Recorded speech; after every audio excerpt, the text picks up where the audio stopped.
à dater du jour où les derniers rounds de négociations ont commencé, qu'on pouvait rapidement avoir un début de paix. Parce que vaincre les M23 ne signifie pas avoir la paix en République démocratique du Congo. Parce que la paix n'est pas que militaire. La paix est aussi dans les ventres. Et cette paix des ventres, c'est celle à laquelle le gouvernement doit s'atteler comme troisième mission. La question du social des Congolais. Et cette question du social congolais est attendue de façon immédiate. Ce n'est pas une question où la population attend demain.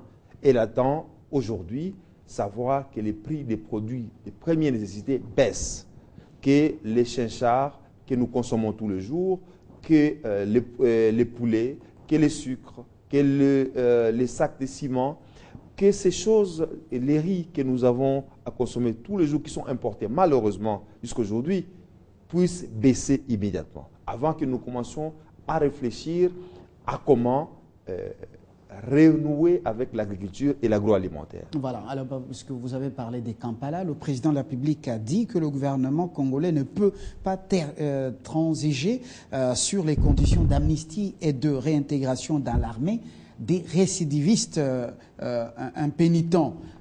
Ici, comment avez-vous analysé la position du numéro 1 du Congo? Je crois que c'est une position de fermeté d'un chef de l'État qui s'est dit on en a assez. On en a assez d'être tourné en bourrique, excuse-moi le terme, par des petits bandits qui finalement veulent prendre en otage tout un peuple pour des revendications qui n'ont pas de sens, qui sont inacceptables dans aucun pays du monde. On accepterait d'amnistier des gens qui sont déjà condamnés par des coups qui sont recherchés et qui ont commis des crimes graves contre l'humanité. Et donc, c'est un affront non seulement contre la RDC que l'M23 faisait, mais c'est un affront contre l'humanité tout entière. Et le président de la République ne pouvait pas aller au-delà de l'imaginable. Et donc, j'ai aimé, au-delà de ça, le fait qu'ils disent on ne peut pas faire souffrir davantage nos frères de l'Est de la République démocratique du Congo. Ça fait des années qu'ils souffrent. Il faudrait aujourd'hui que ça cesse et que notre armée est disposée à combattre quiconque pourra faire affront à la République démocratique du Congo. Très bien. Alors, on va revenir à vous. Vous vouliez compléter, Cherubin Okende, oui. François Nzékouye, sur cette affaire de Kampala, la position prise par le président de la République. D'abord, la mission d'un gouvernement n'a jamais été une mission de facilité. Donc il faut travailler de manière résolue pour résoudre le problème qui se pose à la nation. Par rapport à l'équation de la paix, bon, nous évoquons M23 sous quoi? Il faut le rappeler. M23, c'est une machine créée, une créature du Rwanda pour troubler la paix au Congo. Je pense que qui cherche la paix prépare la guerre, et le chef de l'État l'a souligné. Nous avons fait montre de bonne foi, de patience, jusque-là. C'est connu, mais il a une approche, il reste de marbre sur ce qu'on a souligné, amnistie et la réintégration de ce que François Nzékouye appelle des petits bandits recherchés par la justice, même nationale et internationale. Mais Joseph Kabila dit qu'il reste ouvert au dialogue. Comment vous trouvez l'approche alors que ces négociations ont pris quand même assez de temps? Non, vous savez, Joseph Kabila est resté tout constant dans la triptyque qu'il avait énoncée par rapport à cette crise de l'Est. Il y a trois manières de pouvoir régler cette crise: la voie diplomatique, la voie militaire, la voie politique.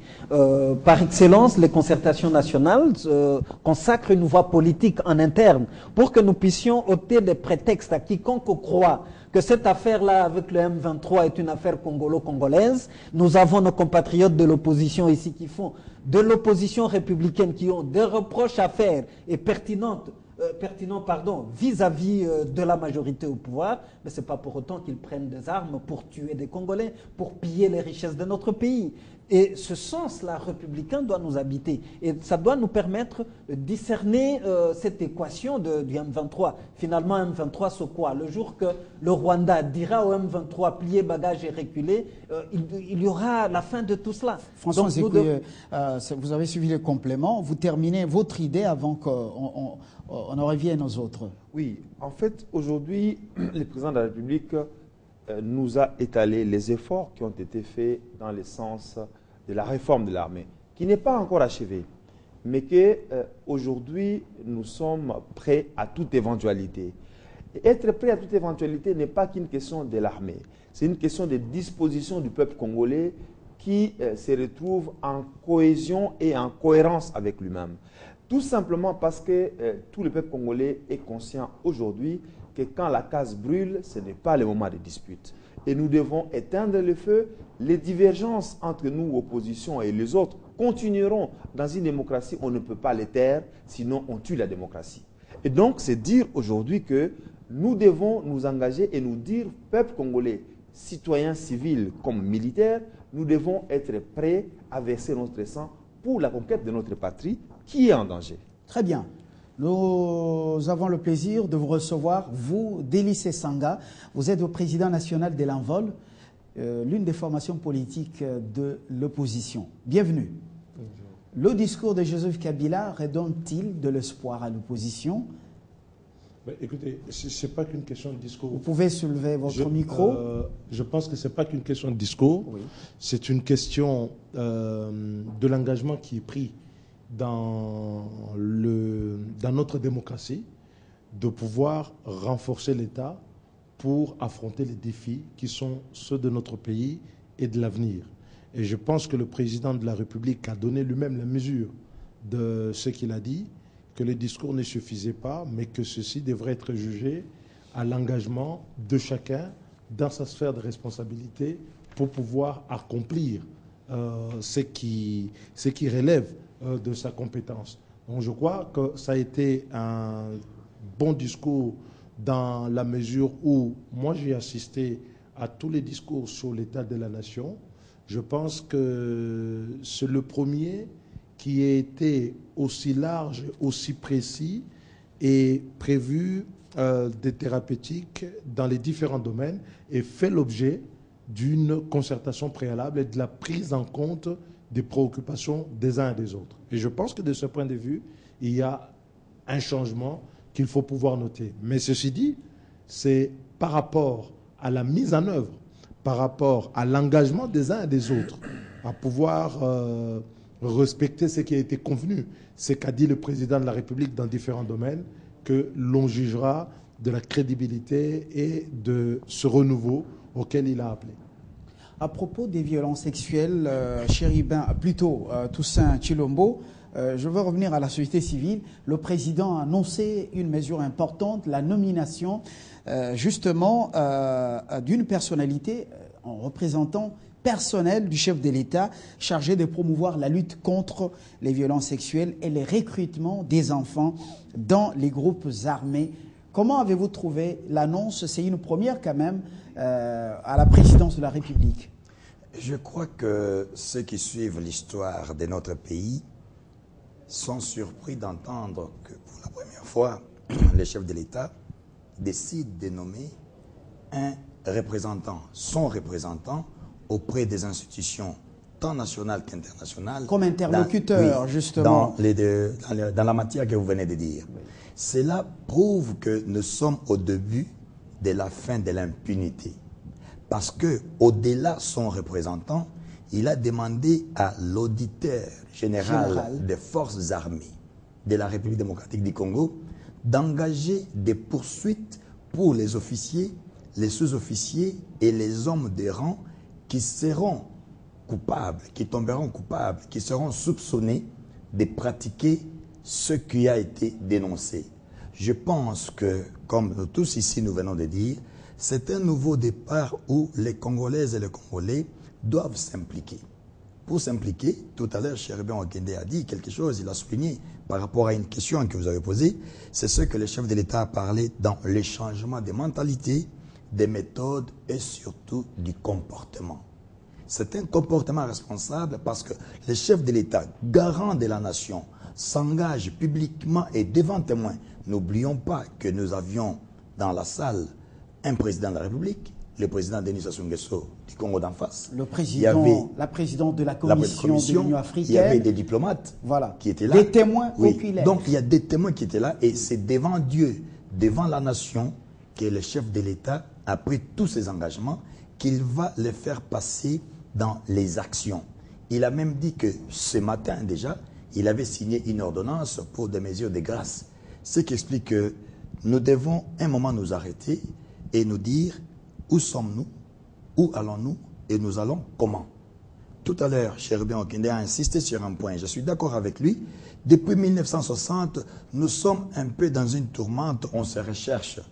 On n'avait pas de balises, on n'avait pas de symboles ou de points qui nous disaient attention, il faut s'arrêter ici, il faut s'arrêter là, il faut s'arrêter là. Voire même, au-delà de la personne qui va représenter le chef de l'État, il a aussi annoncé la nomination d'un conseiller spécial qui va s'occuper uniquement de la bonne gouvernance et du suivi de tout ce qui est abus dans la gestion de la chose publique. Ce qui explique que tout ceci doit démontrer que l'engagement est là.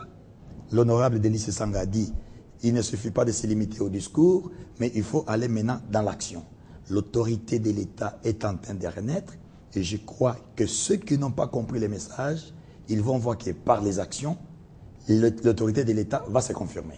Jonas Tchombela, au sein de la société civile, vous avez toujours également stigmatisé le fait que certains officiers supérieurs, même sous-officiers de l'armée, se comportent comme dans une sorte de, on peut dire, de la forêt où il n'y a pas de loi.